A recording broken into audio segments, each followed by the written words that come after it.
All right, what is up, gang? This is your boy Mel, aka Naldo Formula One, and you are now tuned into the Naldo F1 podcast. This is episode 22, man. Thanks for tuning in, guys. Welcome. If this is your first time listening, go ahead and just pause the episode after I finish what I'm about to say. Go ahead and subscribe to the YouTube channel, follow or subscribe to the show on whatever audio platform you're listening to, and leave me a like, comment, leave me a review, man. I don't know if I mentioned that one in the last one, but yeah, go ahead and leave me a review, preferably 5 stars. I'd appreciate it very much if you guys left a 5 star review. That gets the algorithms working. You know, all of that Generation X, Generation Z, good social media nonsense. I need all of that. So run that. Let's run these numbers up, man. Get these subscribers up. Get this show moving, man. There's not too many out here that look like me that's doing what I do. So I appreciate all the support that I've gotten so far, and I appreciate all the support that's here for coming in the future. And so yeah, let's go ahead and get into the show now that we've done all of the housekeeping. So the biggest news of the last week was that Gunther Steiner, head man at Haas F1 team, has been let go. So if you guys aren't familiar with who Gunther is, as Haas is a back marker to say the least, or at least they have been for most of their history in F1. Gunther is the team principal of the Haas F1 team, and he was a huge hit with fans. He's probably one of the most liked and well-known team principals from fans. Most of these guys are kind of just, I won't say they're just faces, because obviously they do a lot of work and their sole responsibility is the success of the team, but for the most part, these guys' names aren't well known except for the top guys like Christian Horner and Toto Wolff. And then you have Gunther Steiner, who has been the boss of, for the most part, a back marker team, but he shined in the Drive to Survive series with his antics and just the accent and the way he speaks, and of course, like the Kevin doesn't fuck smash my door, and we look like a bunch of fucking wankers, and his phone calls with Gene Haas, and just a bunch of hilariousness, man. Like he's a caricature almost, and he's just one of the most entertaining personalities on the grid. I would say probably the second most entertaining personality on the grid, behind one Daniel Ricciardo, obviously, who we're happy to have back on the grid. And I'm sure Netflix are happy to have back behind the camera or in front of the camera, depending on what perspective you're looking at. But yeah, Gunther has been let go by Haas. Needless to say, they did not perform up to the expectations of owner Gene Haas. And the blame is honestly to be put all around the board. Like Gene himself, one thing that really bugs me about Gene, I think, is just the fact that he comes off as a Jerry Jones type figure for my Cowboys and football fans out there, in the fact that Gene wants to have his hands on the team at all times. And I think one quality of a really good leader is being able to delegate and being able to trust the people that you put in positions of power to be able to do the jobs that you hired them to do. So if you're hiring Gunther and you're trusting him to run your F1 team for you, then just do that. Trust him to run the F1 team and basically allow him the freedom to be able to make the decisions without having to be on a phone call after every single race, or like, not that he shouldn't attend every race, because obviously that's well within his right to attend every race. And obviously I'm not saying that he shouldn't be involved whatsoever and just be sort of an angel investor or a pocketbook, because a small team like Haas doesn't have the deep pockets where he can just write a check and just mail it and phone it in and doesn't have to really be worried about the operations of the team. That's not what I'm saying. But what I am saying is that he just needs to take his hands off of the wheel a little bit and not be so involved in the everyday proceedings of what goes on at the Haas team, especially when there's a bunch of other things that Haas are involved in. I mean, they found success in NASCAR in the past, which is partially what got him involved in F1 in the first place. And it's a whole other automation company, like separate from racing. So he's the head of all of that stuff. So you would think he has bigger fish to fry than to be worried about what Gunther is doing after every single race. So that's just all I'm saying. That's all I'm saying is that Gene needs to take his hands off of the wheel a little bit with this new incoming team principal, and just allow him the freedom to be able to develop the team as he sees fit, because he is a reflection of you. The people that you put in power are reflections of who you are as a leader. So just allow him the freedom. And I'm not saying his name just because I can't remember it off the top of my head. He's been in the team for a while. I actually will look that up while we're speaking. But yeah, just allow the people that you put in positions of power to actually do that. And so I don't really know what's next for Gunther, especially just because a big part of his value was being the star and the personality that he is. And I think he brought a lot of attention to Haas in that way, attention that I don't think that they're going to get moving forward. Now, they could make up for that with the performance on track, and hopefully that's the case, and that we see Haas step up in their performance division and really get to developing the car and not be so tough on tires. That was our biggest downfall from this past couple of seasons, these new regs, is that the car was quick. They've qualified really well, especially in the hands of Nico Hulkenberg. Especially in the hands of him, the car has been quick at times, and have even made a couple of Q3 appearances in qualifying. But as far as like the race pace, the car is just way too hard on its tires, and they're not able to maintain that pace throughout the course of an entire race. So his name is Ayo Komatsu. I'm sorry if I butchered that. It's Ayao. I'm not familiar. I believe he's Japanese, but he's been in the Haas team for a while, working underneath Gunther. And so he is the next man in charge, and hopefully that means good things for Haas. And I believe that he does have like the technical knowledge and ability and skills to be able to develop a pretty quick car. But we'll see. With funding is always going to be an issue for Haas. They need sponsorship, and they need bigger sponsorship, and they had MoneyGram coming in, but that doesn't always necessarily bring in the level that a Mercedes or Ferrari or a Red Bull or a McLaren are able to pull in with these big manufacturers or these super historic teams like McLaren and Ferrari, who have accomplished everything there is to accomplish in the sport over their history over the last 75 years or so. Um, Other big news is McLaren shock dropped their livery, which I think sent the F1 world into a very small, very non-consequential frenzy, basically, because most of the F1 teams drop their liveries in February, right around Valentine's Day. They're usually all within a week of each other, like from the 10th of February to about the 17th is usually when everybody drops their liveries, right before testing happens. And we don't normally see a mid-January livery drop, but I think that it was a really smart play from McLaren, because exactly what I just said, nobody is really dropping their liveries. And so for McLaren to come out of nowhere and just kind of shock drop it and flash release their livery, I think was super smart, because it's all eyes on them. And I gotta say, the car looks good. I like the fact that they're leaning into the orange a lot. Like, that's become their signature color. Obviously, they've been running the orange for years. I think since the turbo hybrid era even began. I think since like 2012 or 2013, they've been running the orange. And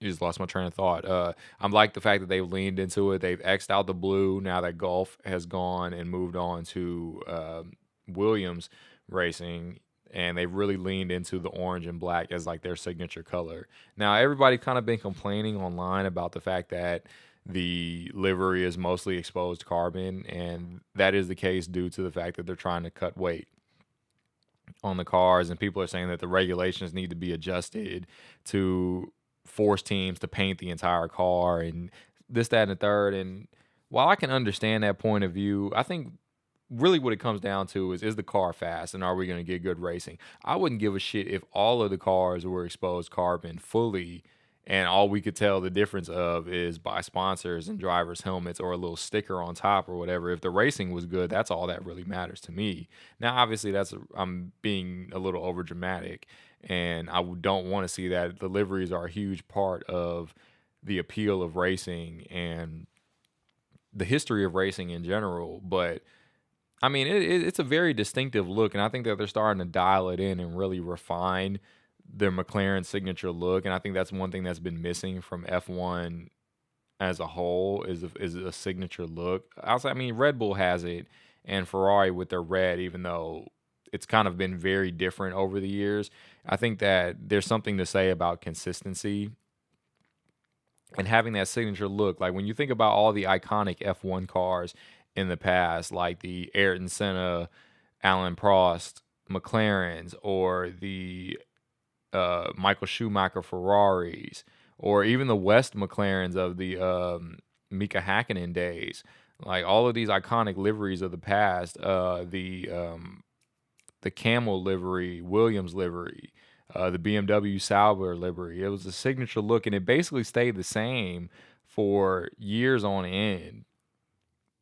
And I think that McLaren are reaching that point again where they're starting to refine their new modern look, but keeping it consistent over the years. And I feel like it's gotten better and better for the most part each year. I wasn't a huge fan of like their 2021 and 2022 liveries, just because even their 2023 livery is a little weird. The blue didn't really fit. It felt really like splotchy and like it's overly angular. Like F1 cars are not super angular. They're very flowing and like curvy and sexy, but their livery didn't really accentuate that. It made it like very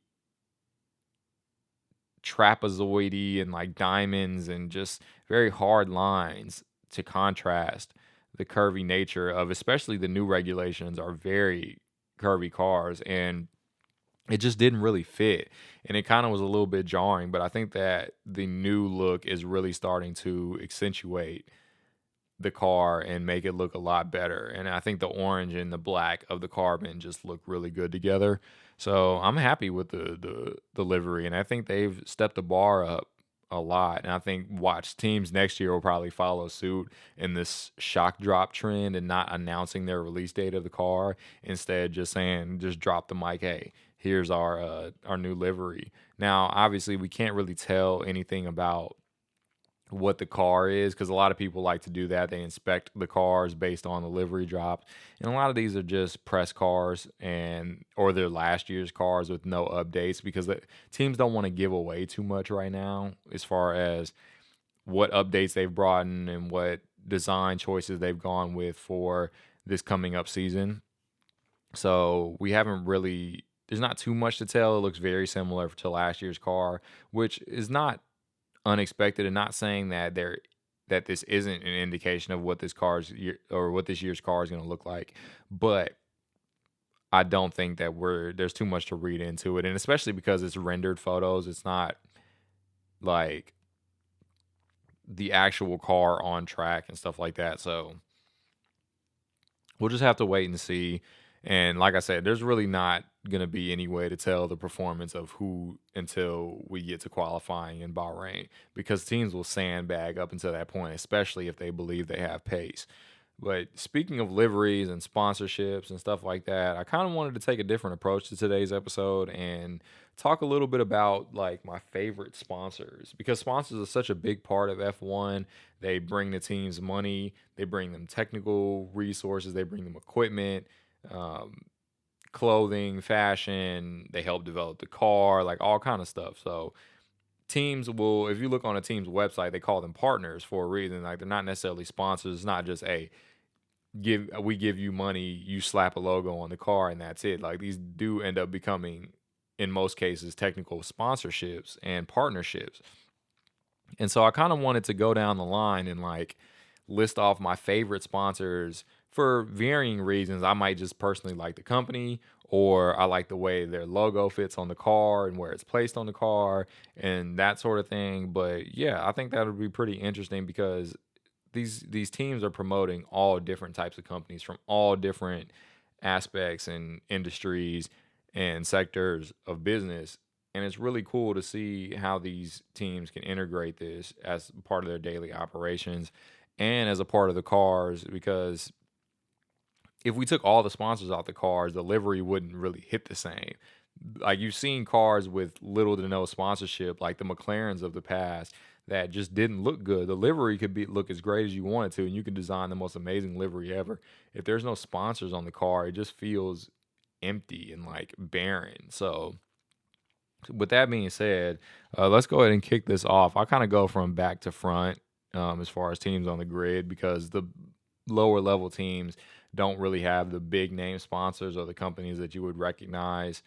And if they do, they're not a majority partner; they're more of a minority. So they may get like a small logo slapped on like the bottom of the siding, or the side underneath the side pod, or on small on the front winglet or end plate, that sort of thing, or on the top of like the halo or whatever, or inside the halo, stuff like that. Those are like the minority partnerships. The big ones are on like the back of the rear wing, the front of the front wing. Like, obviously, usually the title sponsor goes on the side pod, and my choices are very random. Like, it's not all title sponsors.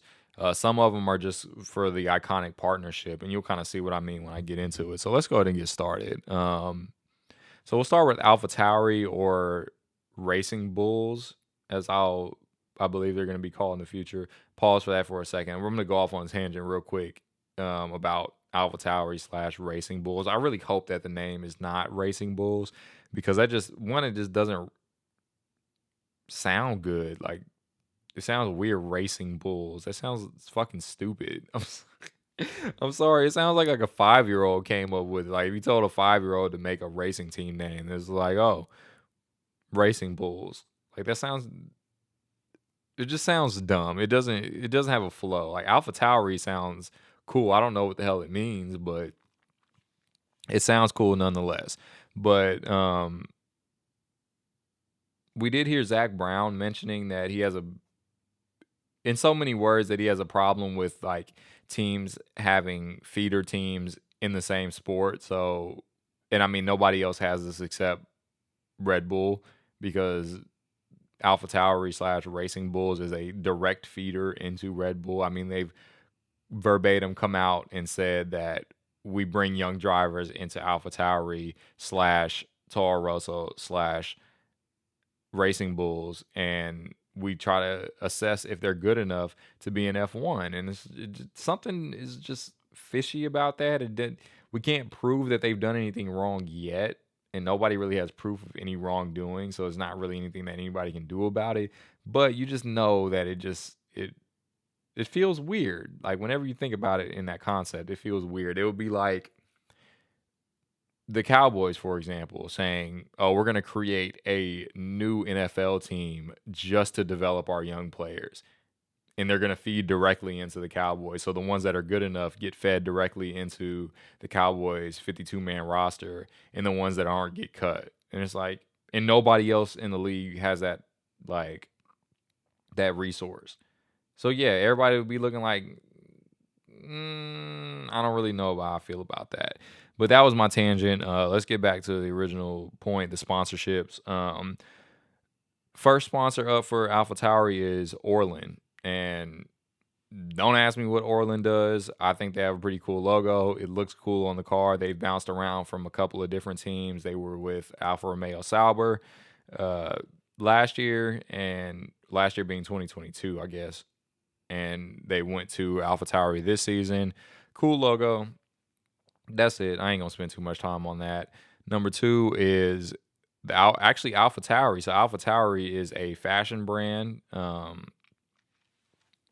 and they make some pretty cool stuff, some pretty stylish things. It's expensive as shit, and I don't really understand why. I guess they're like a really high fashion brand, but yeah. Other than that, like, I just think that it's kind of cool for your team to actually be a whole brand in and of itself. Like, I'm a big merch person. I appreciate anybody that's putting out high quality merch, even if I don't buy it necessarily. But yeah, I think that that's just a cool concept in itself. And number one, Honda. Honda's iconic in racing. Like you see that H, like the old McLarens of the Senna and Prost days. You see that Honda in the middle of the steering wheel and on the actual car livery itself. It looks great. And AlphaTauri have implemented like the red Honda, which I think looks even cooler. It's just iconic, like for no other reason than it's iconic. And Honda has produced some of the best racing cars in motorsports history, not just in F1. So they're my number one for AlphaTauri. Moving on to Haas, number three, Chipotle, for literally no other reason, just the fact that I fuck with Chipotle sometimes. Like past couple of times, it ain't really hit the same and left me feeling not the best. I'll just spare you guys the details, but yeah, left me feeling not the best. But I still rock with Chipotle, and I think it's cool. You don't really see too many food sponsors in F1, especially restaurants like that. So I think that it's cool that Haas have brought on Chipotle. I don't know if their logo is actually going to make the car or not, but it'd be kind of cool if it did. Number two, Palm Angels. So I like Palm Angels as a brand. I like some of their clothes. Um, I like their designs for the most part, and I just think that it looks cool on the car, and it's a very it appeals to the young people basically. Like it's a brand that young people can associate with. It looks cool integrated on the car. Now, I wish what would be really cool is that if they did a collab and like actually put out like some dope merch or some dope pieces from Palm Angels, and now they probably could have, or if perfect idea. Let Palm Angels design like the team kit, that's the race suits for the USGP, or one of them, one of the three of them. That would be a great idea. Um, I'm just out here giving intellectual property out here and just dropping jewels on them. So if Haas sees this and they do that, just know you heard it here first. But it would be really cool to see Palm Angels like design a race suit for Haas for one of the USGPs. But yeah, no other reason than I fuck with Palm Angels and I think it's a cool brand. And number one is Alpine Stars, and it's just a classic race motorsport off-road brand. It's an iconic logo. Like you know that logo when you see it, and you know it associates with anything to do with a motor. So that's really it. There's no other reason other than that. And I was kind of spread thin. They didn't really have much partners, no shade, but it was slim pickings, let's just say, trying to find my favorites for these lower level teams. But yeah, I rock with Alpine Stars as a brand. Moving on to Alfa Romeo, or formerly Alfa Romeo Sauber. I think they're Kick Sauber or Steak. I think they're Steak F1 team.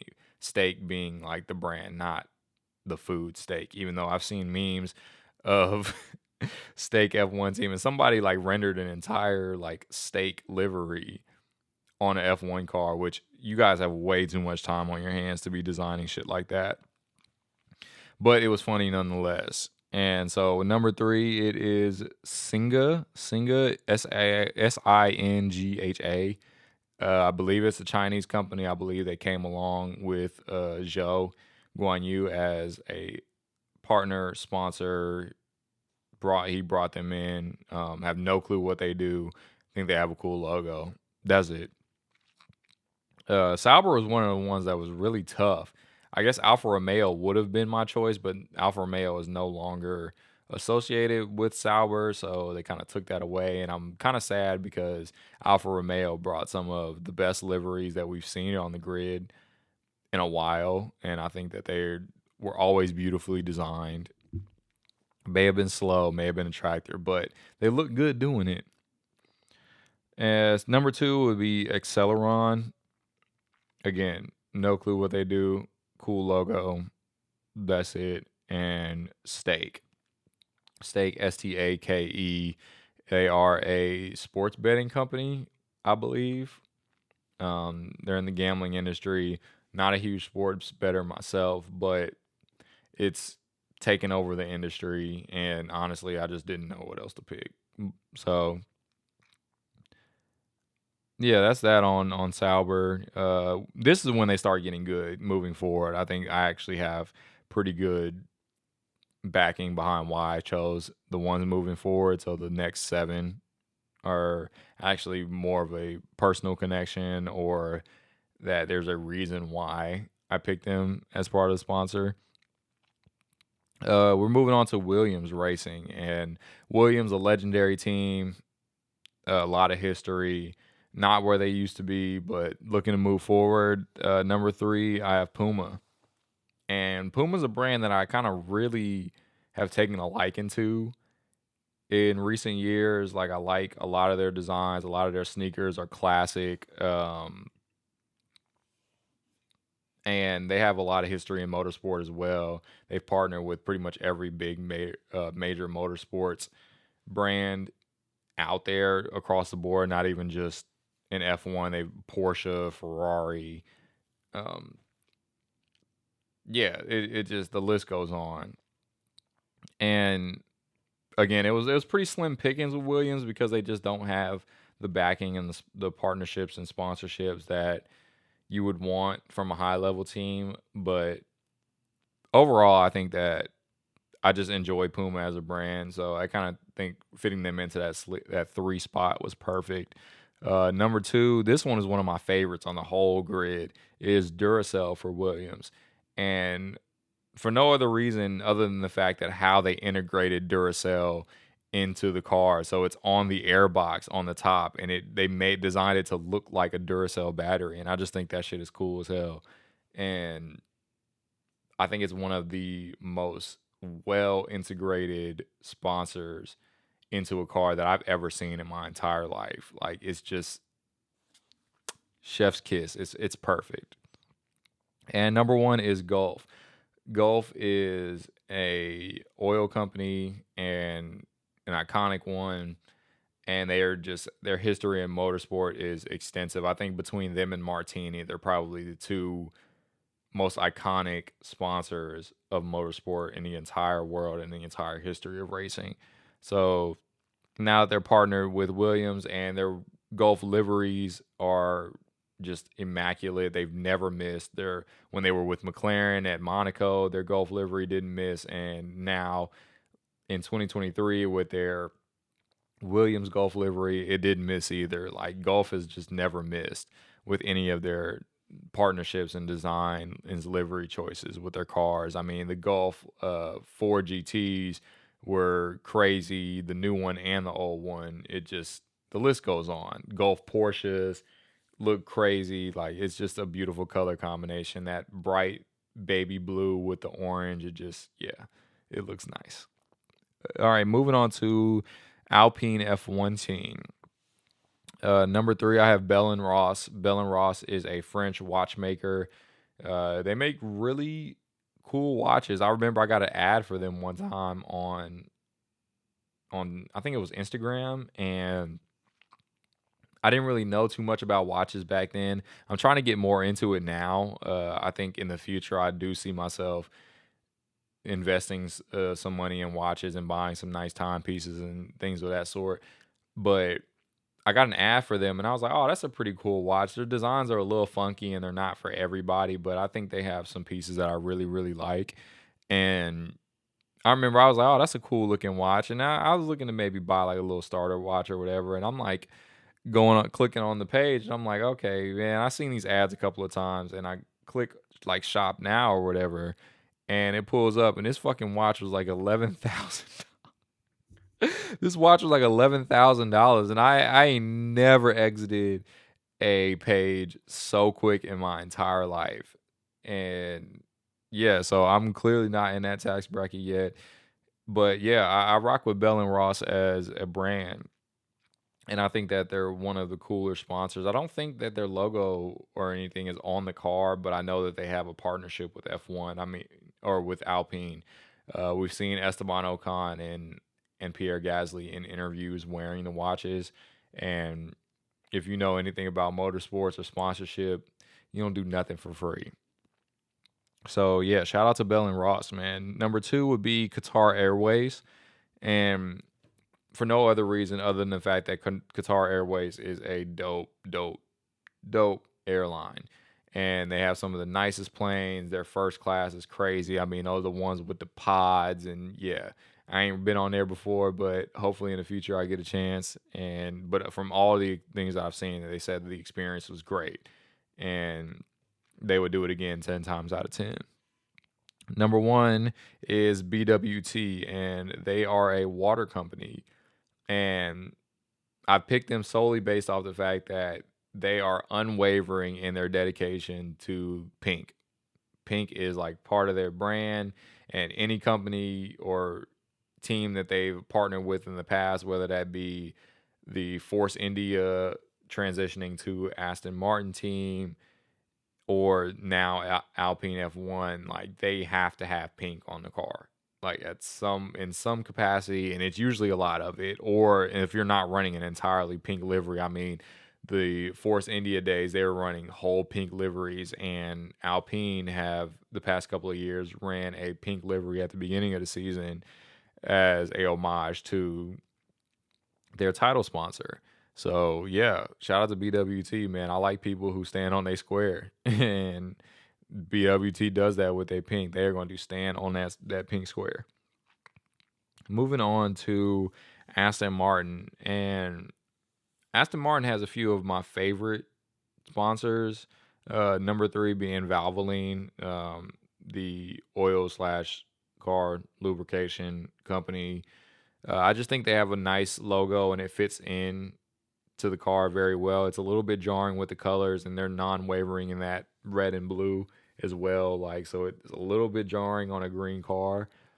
But I feel like this is an unpopular opinion, but I like a little bit of contrast on the car. So even if this color doesn't fit within the team's color scheme, I don't like it to be too matchy matchy. I like a little bit of that contrast, like Castrol in Alpine. I don't know if they still sponsor Alpine, but Castrol would come with like that green, and it would be a little bit jarring, but it just it kind of worked in a way.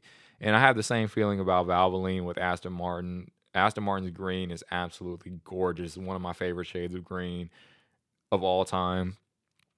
And I just think that their logo fits in really nice and integrates really nice. Number two would be TikTok. For no other reason than the fact that I'm addicted to TikTok and I find myself doom scrolling way more than I'd like to admit. So shout out to TikTok for that. And I post content on TikTok. So yeah, shout out to them for that. Number one is Hugo Boss. And this one is really cool because when I went to COTA for the Austin Grand Prix or US Grand Prix, I was checking out the Aston Martin merch, and they have one of my favorite merch lineups. I mean, like I said, the green is just gorgeous, and their merch probably felt the highest quality of any of the teams. Like on the whole, like merch that I bought, I was so tempted to buy it, but that merch was so expensive that I just decided to be a little bit more frugal and pass. And I had already spent way too much money that weekend, and so I decided to pass on it, but I will get it in the future. I mean, their team polos are really like crisp. The material feels great. It just feels like a high quality garment. And I'm the type of dude, I like buying high quality stuff. Like people say, like you can call it materialistic, whatever. Like I'm the type of person I like to buy something once and keep it for years and years and years on end. I don't want to have to buy something cheap and then have to replace it within 6 months to a year or even within 3 years. Like a lot of the clothing pieces that I have and shoes and tech and stuff like that I've had for 5+ years, and it's still holding up like brand new. So yeah, shout out like Hugo Boss. They make beautiful clothing items, and yeah, just the fact that their partnership with Aston has created a really high quality level of merchandise for the team is why I can kind of really appreciate that partnership. Moving on, McLaren. Now we're getting to the top teams. A lot of my favorites are on here. OKX for McLaren. That's their title sponsor. Believe they're some sort of web design company or web integration company. I'm not too familiar with their history, but I think their logo is pretty cool, and McLaren actually don't have as many sponsors as I originally thought, or at least not ones that I kind of recognize. Um, but I did like the OKX livery in, I believe it was Singapore last year, where they kind of integrated the pink and like the digital design on the car. I thought that was really cool. So yeah, OKX was number three for McLaren. Number two, Monster, for no other reason than the fact that Monster has a huge history in motorsport and the fact that McLaren stole them from Mercedes. And it's kind of weird because Mercedes is still, or Monster is still continuing their partnership with Lewis as an individual, but they don't sponsor Mercedes anymore. And Monster has been a huge part of Mercedes. I mean, they're all over the helmets.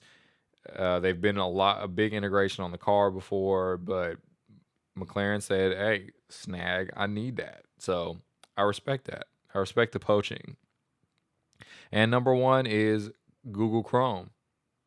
The Chrome livery this past year at the British Grand Prix was crazy, and I just like the cool stuff that they do. I mean, the collaboration with Lando's helmet when he had the all chrome with the Google Chrome logo on the top, that shit was cool.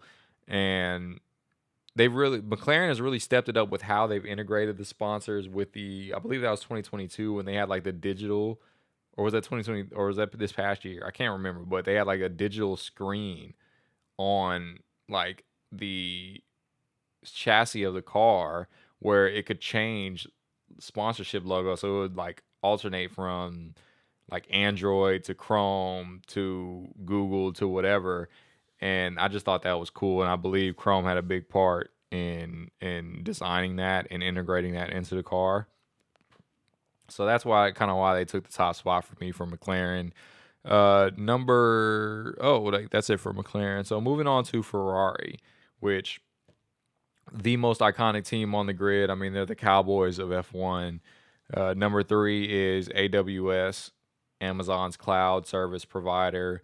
And for no other reason than that AWS has done major things in specifically sports. I mean, they're partnered with the NFL as well.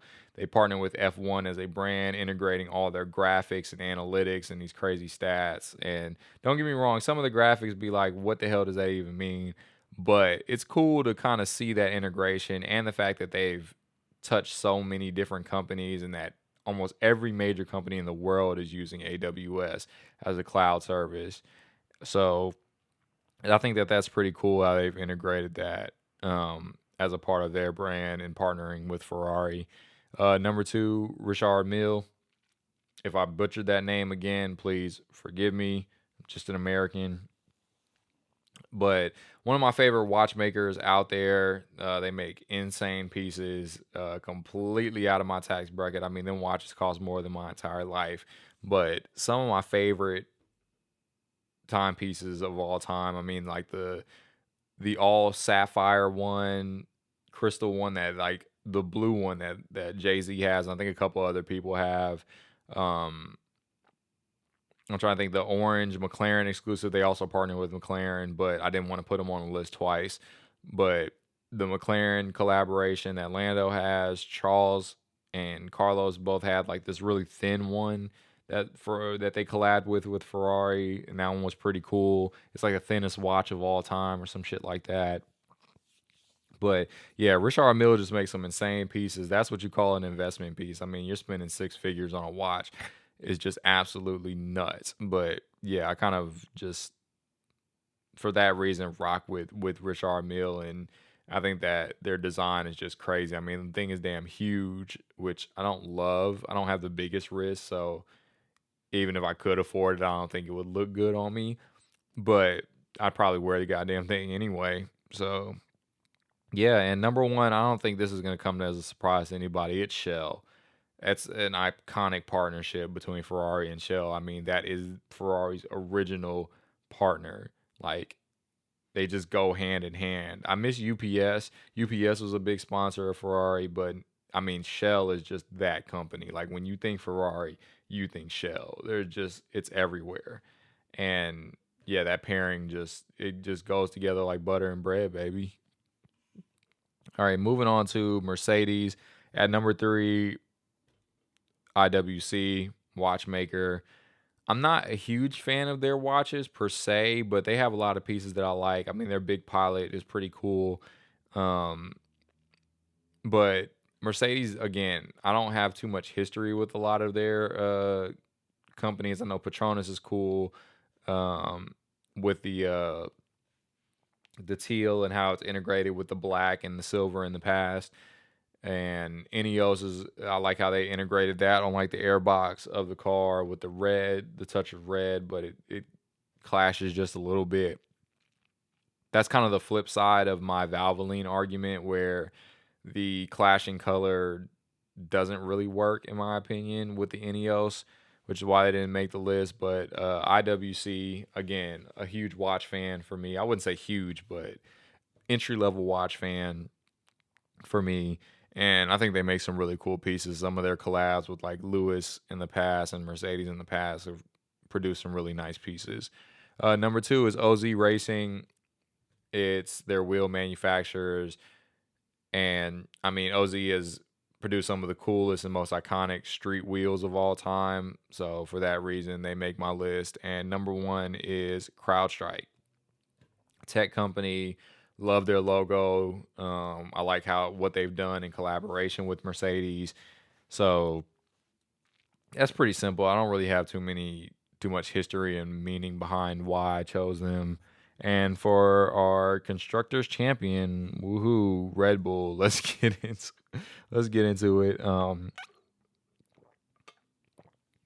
Number three is Cash App. So for no other reason other than the fact that I use Cash App all the time, and I'm only trying to get to this money on it. So Cash App makes my or my number three spot. Number two is Sparko, for the same reason why I put OZ Racing, the same reason why I put Alpine Stars. They are an iconic motorsports collaborator. Sparko, their steering wheels, their seats, their race equipment like clothing and stuff like that. It's just an iconic brand, and they're not a huge sponsor of Red Bull. They're not one of the top guys, but one of the companies that I really fuck with the most. And number one, another watch manufacturer, is Tag Heuer. Not a huge fan of Tag Heuer watches and their design. They have a couple pieces that I really like, but they're probably my favorite sponsor of Red Bulls. They're kind of all over the place as far as sponsors. I guess Red Bull themselves would kind of be a sponsor, but I don't drink Red Bull. I just think that it tastes like gasoline, and not that I really know what gasoline tastes like, but in my head, I think that gasoline would taste like how Red Bull tastes. But Tag Heuer make my number one spot. I do miss the Aston Martin Red Bull Racing. I think that was cool, seeing the Aston Martin logo across the rear wing and seeing like the Aston Martin collab liveries and stuff like that was a really cool experience. The Infinity Days were really cool with Red Bull, when they were still sponsored by Renault or being engine supplied by Renault. And if you don't know, that Infinity and like Nissan are under the Renault umbrella, basically, which is why they integrated that. But yeah, that kind of wraps up my sponsor segment. Just wanted to kind of give you guys a rundown. Let me know what you guys think, what your favorite sponsors are, companies that you would like to see sponsor the team. I think that Nike or Jordan, I'm surprised that they haven't gotten involved in sponsoring a team yet, especially a team like Haas with that American connection. But who knows what comes in the future. In other news, Toto Wolff has extended his contract for 3 years with Mercedes, which is shocking, but not at the same time for me. I didn't necessarily expect Toto to be extended, especially not for 3 years. That would put him into what, 2027 or 2028. I'm sorry. I think the extension begins at the end of 2024. And somebody pointed out on Twitter the fact that for him to be extended for that amount of time period must mean that they got some big shit in the works, so that the W15, which is going to be 2024's car, is going to be quick. And I have my fingers crossed that it will be, but I'm not holding my breath. Like I think I've said in the past numerous amounts of times. We're just gonna have to wait and see. But it does give me hope that he's been extended because why would you extend somebody if they weren't doing a good job? And Mercedes has been on the slide for the past 2 years and they're slipping. And Toto's a big reason for that. Love Toto, but I do have critiques for Toto in the fact that he just kind of just I don't really know. Like when he comes on the radio and is like trying to motivate the drivers or talking to the drivers in the middle of the race, it's like, bro, just no one wants to hear that shit from you, bro. And it was funny at first, and he don't get me wrong, he has the funny moments and viral moments like the no Mikey no and the like in the Drive to Survive when he was like, I have it printed out, like all of that shit. It's funny, but like is it conducive to winning? And it used to be he used to be one of these figures of stature and respect and winning, and he's kind of become like a meme of himself in a sense. He doesn't go to all the races. Um, he's a big wig in Mercedes. Like he owns like a chunk of like the actual Mercedes brand, and he's like stupid wealthy. So he's not one of these guys who's just a team principal and is just like associated with racing, which gives me a little bit of reason for pause. And Mercedes used to be like this well-oiled machine where they like felt kind of like not human, where they just like they get the strategy, every strategy call right. They get the car right every single year. The engine is reliable. Like it just felt like everything were like all the cogs in the machine were well oiled and they just worked the way that they were supposed to every single time. And now it just doesn't feel that way. It just feels like you see him spazzing and slamming keyboards and headphones left and right. And I really am worried for the future and hoping that he kind of returns to that well oiled machine by the book. We make strategy calls, we stick to it. This indecisiveness that has seemed to creep in to the Mercedes team, I think trickles down from him. And he just doesn't have that same stature and I guess aura that he used to have in the past. But we'll have to see. I think 3 year extension is pretty good. It's long, but it's not long enough to where we can't get out of it. And I think that's more so what it says. I think 5+ means that we're dedicated to you for a very long time. Anything less than 3 is that you have to prove yourself. And right in that sweet spot at the 3 is that, okay, we're giving you enough time to develop, but just know we will get rid of your ass. So yeah, that's it for Toto. Zach Brown came out and said that he loves the budget cap and that he believes that the budget cap has done wonders to improve racing and bring the field closer together. Which I can agree with in some aspects. I think that as a whole, yes, the field is closer together. And one thing that kind of lets me know that is the fact that cars don't really get lapped the way that they used to in years past. Like I think about 2021 and that Lewis and Max would lap like half the field. Like they would be lapping up into like the points paying positions. And they'd be lapping up to like P12.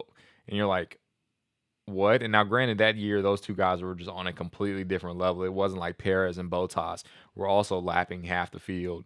But at the same time, the fact that teams sometimes don't get lapped at all in a race lets me know that the field is a little bit closer together. Now there are pockets, I would call them. So there's Red Bull at the top, and then there's a pocket of 2 or 3 teams where you have your Ferrari, your Mercedes, your Aston, and McLaren. I guess that'd be 4, but like 4 teams that are fighting for second best. So any given weekend, Ferrari or Aston or Mercedes or McLaren might be the number 2 team, and then you have another pocket of like your midfield teams where you have like your Alpines and like your Williams of last year, and then you have like another pocket of like the back markers where on any given weekend Haas, AlphaTauri, or Alfa Romeo are going to be the slowest on any given weekend. So overall, yes, I think the field is closer together, but I do think that there are still pretty big gaps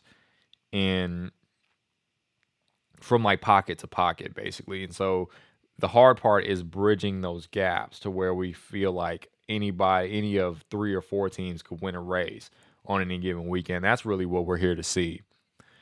Um, Yeah, just nothing major about that. That's kind of just what I wanted to touch on. There's been debates about the cost cap and how much it's improved racing, if it's improved it at all. And I really only think it's limited the top teams. It hasn't really helped the teams on the bottom because they're not spending up to the cost cap. They're not hitting that ceiling every year. The top teams are hitting that cost cap ceiling every single year, but that doesn't necessarily apply to like the midfield and the lower level teams just because they don't have the financial backing to be able to reach those caps.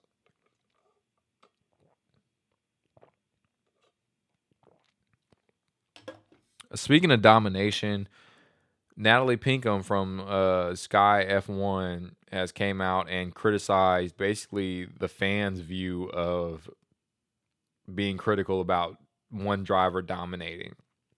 So it's like no stranger that fans are critical of dominance, and I don't think that's an F1 exclusive thing. I think it's a sport exclusive thing. I mean, obviously, we've seen it with the Warriors and the NBA. We've seen it with the Cowboys, the Patriots, in the NFL.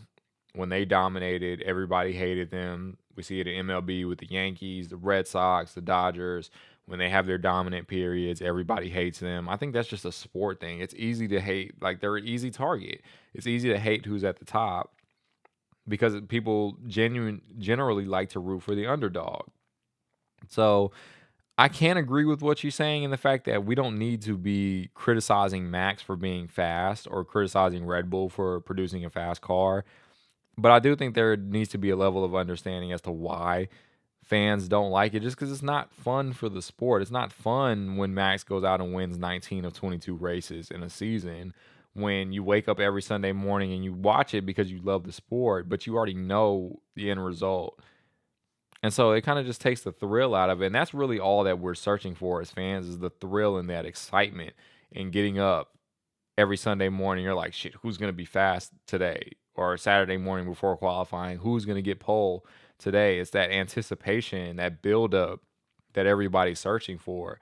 So I can agree with her in the fact that no, we don't need to push this like ill will on Max or on Red Bull just because of the fact that they're fast. If you have critiques for other reasons, then so be it. But I do think that we need to appreciate greatness, but greatness never gets appreciated until after the fact. So nobody ever appreciates the Michael Jordans, the LeBron Jameses, the Tom Brady's, the Peyton Mannings, um, the Ken Griffey's, the Hank Aaron's, the Sammy Sosa's, like just across the board, the Steph Curry's, like the Lewis Hamiltons, the Vettels, the Prost, the Sennas.